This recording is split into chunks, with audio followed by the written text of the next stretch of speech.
व्रत एंड उपवास में खा सके वैसी हम स्टफ साबूदाना टिक्की बनाते हैं और ट्रस्ट में ये इतनी डिलीशियस बनती है ना कि ये आप बिना व्रत के भी बना के खा सकते हैं। टिक्की के अंदर जो स्टफिंग बनेगा वो एक पनीर बेस्ड स्टफिंग होगा। तो सबसे पहले मैं यहाँ पे ले रही हूँ ये 150 ग्राम पनीर लिया है और ये घर पे बनाया हुआ पनीर है, आप बाज़ार का भी इस्तेमाल कर सकते हो।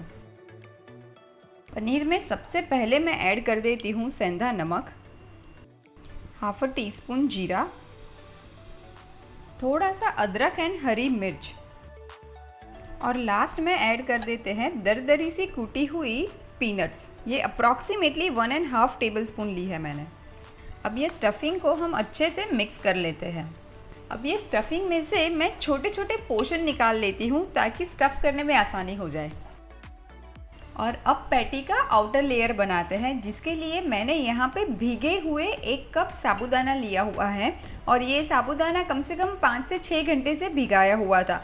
हाफ अ कप लेंगे तो भीग के वो 1 कप बन जाएंगे।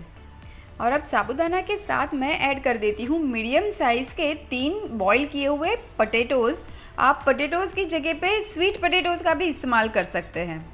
जब भी पैटी बनाने के लिए आप आलू बॉईल करें तो उसको 100% नहीं पकाइएगा, मतलब कि कुकर में डाल के एकदम हाई फ्लेम पे 6-7 विसल तक नहीं पकाइएगा, उसको थोड़ा सा अंडर कुक रखिएगा तो पैटी बहुत ही अच्छी बनती है और आपका जो बाइंडिंग होगा पैटी में ऐड करने का वो भी कम लगता है।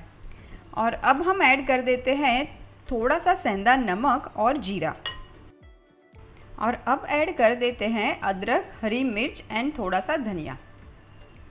और लास्ट में बाइंडिंग के लिए मैं ऐड कर देती हूँ 2 टेबलस्पून सिंघाड़े का आटा। आप सिंघाड़े की जगह पे और कोई भी उपवास के आटे का इस्तेमाल कर सकते हो। चलिए अब सारी चीज़ों को मिक्स कर लेते हैं और मज़ेदार सी पैटी बनाते हैं। चलिए अब ये साबूदाना वाला तो मिक्सचर रेडी है, अब हम टिक्की बनाने की शुरुआत करते हैं। हाथों में मैं पहले थोड़ा सा तेल लगा लेती हूँ ताकि चिपके नहीं, और फिर एक अच्छा सा पोर्शन ले लेंगे हम और इसको हम फ्लैट कर देंगे।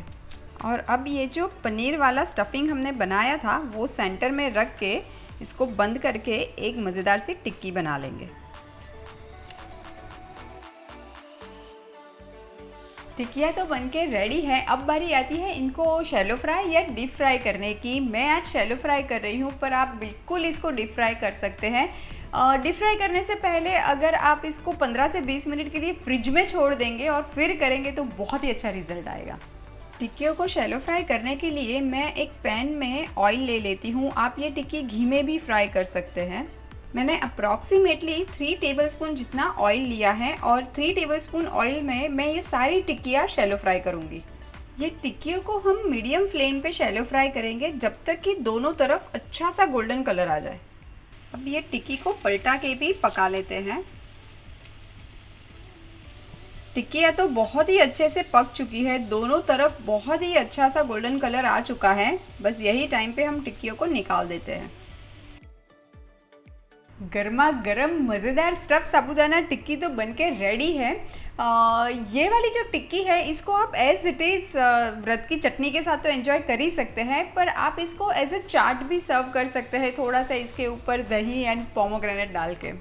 थोड़ी सी ये व्रत की चटनी मैं हर टिक्की पे रख देती हूँ और लास्ट में थोड़े से पोमोग्रेनेट के दाने। तो लीजिए तैयार है व्रत स्पेशल स्टफ़ साबूदाना टिक्की, जो कि अटरली डिलीशियस है।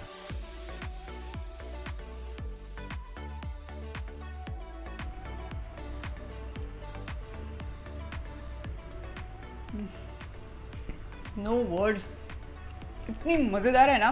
Must try recipe in this Navratri, too good.